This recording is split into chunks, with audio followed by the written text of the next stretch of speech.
as well. But if you have voice over IP, you'd have an internet connection, so why didn't you? We don't always have it. If it's raining, internet's gone.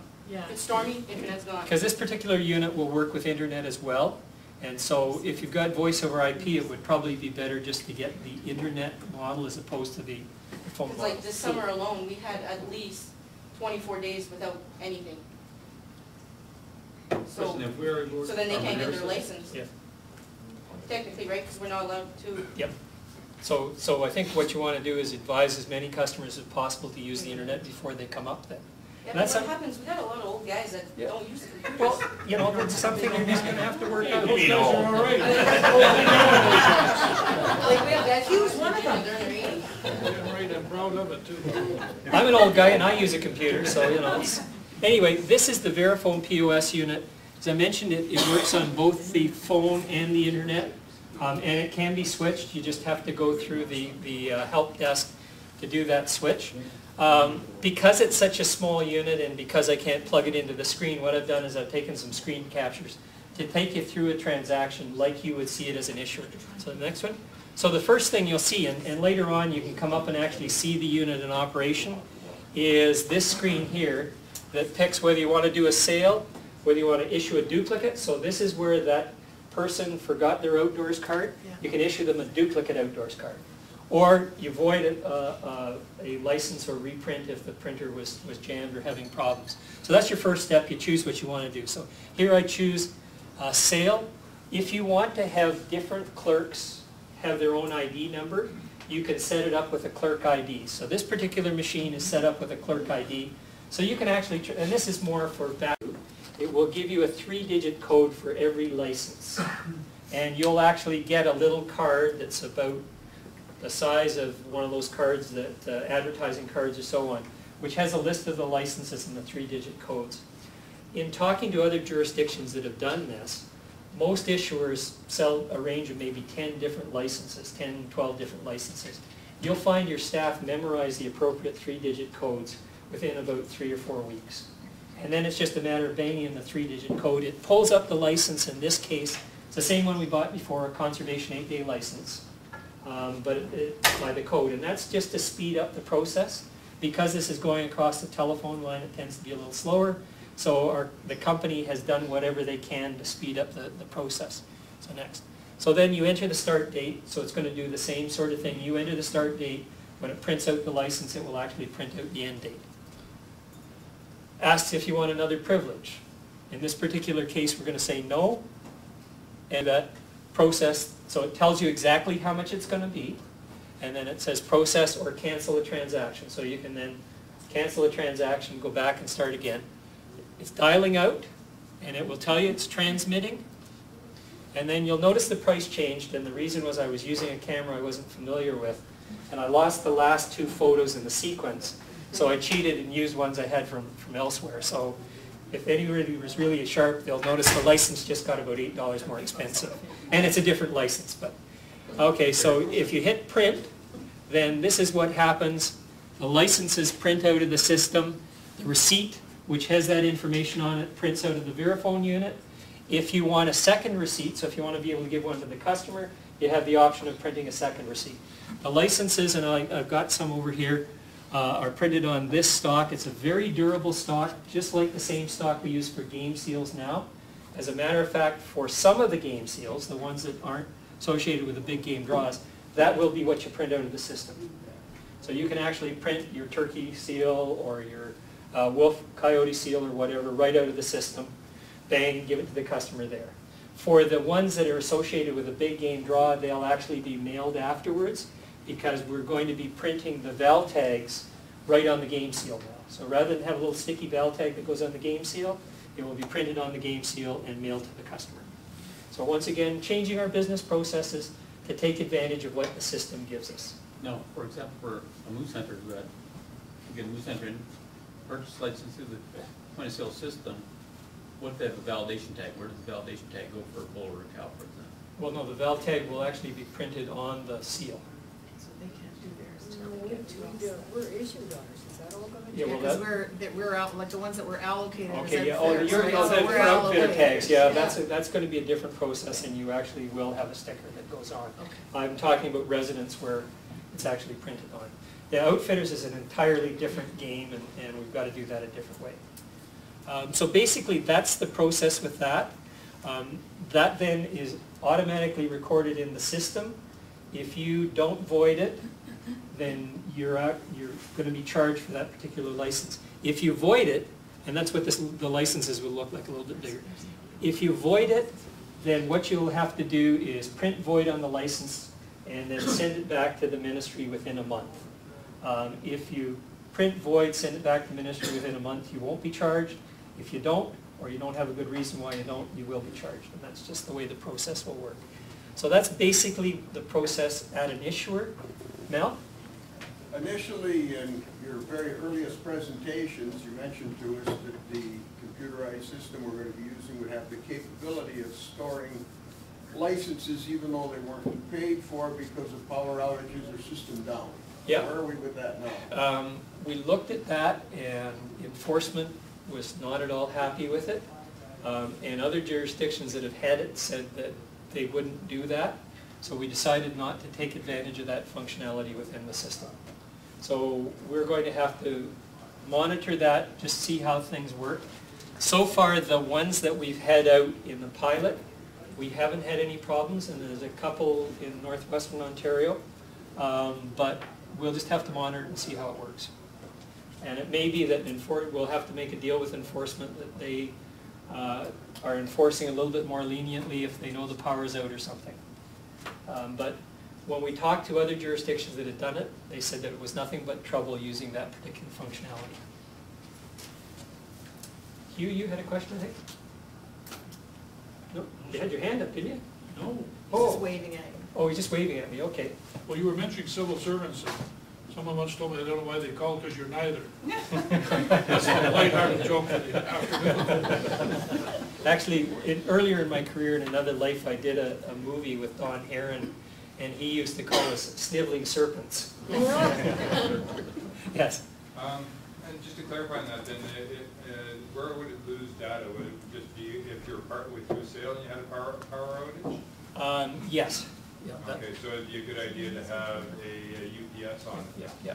But in terms of the data in the machine itself, all of the license information is actually, on these machines, is retained in the information. So the prices, license types, that sort of thing, that doesn't get lost even if you have a power outage. Yeah. So if you turned your machine on, turned it back on, what it does is it just gets a quick download from the system and it's back up and running again. Yeah, so as long as if you have a UPS on it, you shouldn't have any problems. No. So, I mean, if the power Yeah. goes out, you've got 10 minutes or 20 And minutes. this particular unit, Verifone, is actually a credit card machine that has been reprogrammed for a licensing application. And since I've been doing this project, I've been amazed at how many places have Verifone credit card machines. You know, you go to a Max Milk or a gas station or so on, and you look at, oh, that's a Verifone VX570.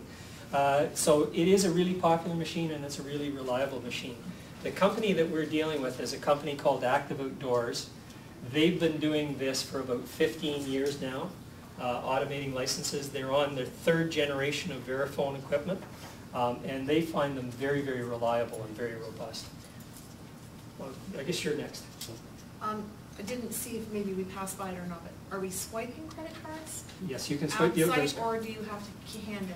Well, you have the option. So if they have an outdoors card, you can swipe the outdoors card and it picks up, and I will show you. No, for the No, payment. credit card, Oh, for credit payment. card. I'm talking for payment. Oh, this Is doesn't it deal with a swipe payment. or- Okay. So it's This separate. just So deals that's with the separate. licensing. The payment is separate.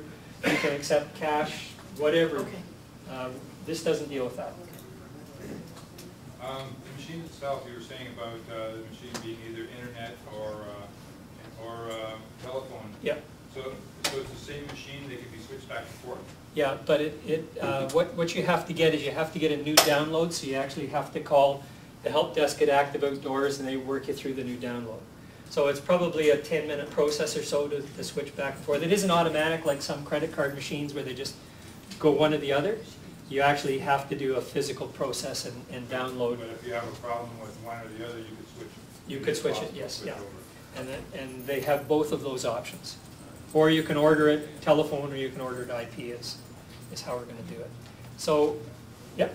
Are any of your pilot projects now being operated where there's a radio telephone? Not right now. Because we weren't sure when we were actually going to pilot and whether we would have folks with radio phones available for the pilot. So we didn't go with one of those. And that will be something we will have to test next spring. You know, if we can find somebody who is still around their place of business and run it through and just see how it works. Like I understand it can operate either on the phone or the internet. Yes. When you say that, can it be like the microwave phone or a cell phone or internet access through the cell phone? If the only way that it can work with those is if there's something to plug into. The machine needs a hardwired connection. So if you had a jack in your microwave phone or whatever, or from your cell service, then it can work. But it can't work wirelessly. It's not designed to work wirelessly. Okay. So as long as you have some sort of a phone jack that it can plug into, it will work. The other thing is it needs an analog phone line, which is your basic household telephone line. The phone lines in this room, which actually go through the switchboard, are digital, and that's why I said it's almost working. It worked fine in my room, and last night I printed off 3 or 4 licenses and said, oh, it's just wonderful. And then I came down here, and of course it's an entirely different phone system down here. It didn't work.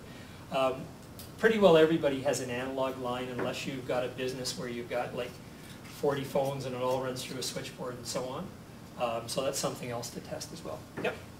So with the internet connection, that would be through an Ethernet cable? Yeah. Just the standard basic Ethernet cable. And you know, if you have wireless connection, but you have a wireless modem, which is what most people have, you can plug it into the modem, it will work. If you have satellite internet with a satellite modem, you plug it into the modem, it will work. You just need to have an Ethernet connection. It can be a router between, like satellite modem router, and then a LAN cable to the unit? Yep, as long as there's a plug in there, that's fine. Okay, so one of the other things I did is I actually brought one of the units with me. Now it's a fairly small unit, so it's going to be difficult for you to actually see what I do here. So what I'm suggesting is, I think we have a little bit of time, and if there's no more questions, if you want to come up in small groups, I'll actually run you through a transaction so you can see how it works. Just get an idea of, yep? Quick question about the internet. Can we now start advertising that? Can I put in a link on my website? Hit that? Yep, it links right off the M&R website right now. So if you want to go right now, and you go into the, what is it called, outdoorcard.ca. Yeah. It will actually take you to that website, and as I said, we've processed about 10,000 transactions since the start of the pilot, and about 6,500 of them have been through the internet. So it's up and running, and people are using it. Has the government contemplated any kind of affiliate program with the website, so that we could actually just put the link on our website and actually get some, instead of processing them at our businesses, process them through the ministry website? Yep. And get some kind of a kickback from the government for doing that? No, we haven't contemplated that, but if you want to put the link up, that's allowable. And do we get a fee for services for putting a machine in and issuing the licenses, as we do now when we hand bomb it? Well, you get a commission. You get the same commission you get now, and we cover the cost of the machine and all of the support that's associated with it. And for the really large issuers, we will probably provide more than one machine, because we know that the volume they're doing, they'll require more than one. So as a seasonal issuer, Yep.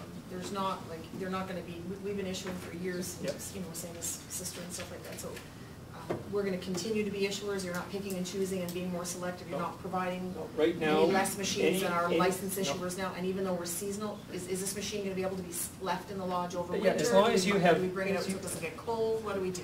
You have, as long as you have safe storage, you can put it away, you know, and it's not gonna be, you know, minus 42 inside the lodge or whatever. Well, it will be, it will be, because it's shut down. It's never that cold in Canada. No, it's never that cold. So what I would do is I just put it in a cooler or something Okay, that, yeah. a little bit of insulation, a little bit of protection, that's all you need. Basically, these are pretty, so if you have a credit card machine in your lodge. Comes home with us, Oh, it comes home with you? yeah, because we use it all season. Burton set this up very, very quickly. Yeah. So it's not Yeah, complex. I have a case, I just pick up, and take it home with you too. As long as you take care of it, that's the basic thing.